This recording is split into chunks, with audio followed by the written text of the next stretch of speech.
এটা কেউ চিনেন? যে চিনেন সে আমার কমেন্টে জানাবেন। অনেকেই চিনেন না।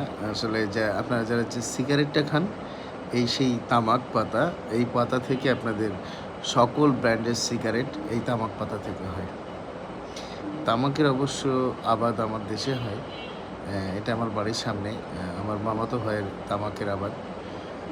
আমি যখন বাড়িতে যাই তখন অবশ্যই গিয়ে ঘুরে আসি। আর এই তামাক পাতাটা হাতে দিলে হাত তিতা হয়ে যায়, হ্যাঁ? হাতে একটা আবরণ চলে আসে সবুজ। হ্যান্ড গ্লোভস পরে এগুলো ভাঙতে হয়। তারপর এগুলোকে আগুন দিয়ে পুড়ায়া মানে আগুনের তাপে রেখে তারপরে এটাকে প্রস্তুত করতে হয়। আগে দড়ি দিয়ে বেঁধে তারপর একটা ঘরে সাজায়া সেই ঘরে আগুনের তাপমাত্রা দিয়ে পোড়াইতে হয়। পোড়ানোর পরে এটাকে একদম পুড়িয়ে ফেলা হয় না, মানে তাপের মাত্রায় শুকানো হয়। তারপর এটা মেশিনে দিয়ে তামাক হয়। কেটে তখন সিগারেট প্রস্তুত করে। তো যারা দেখেন নাই তাদের জন্য আমার এই ভিডিওটা।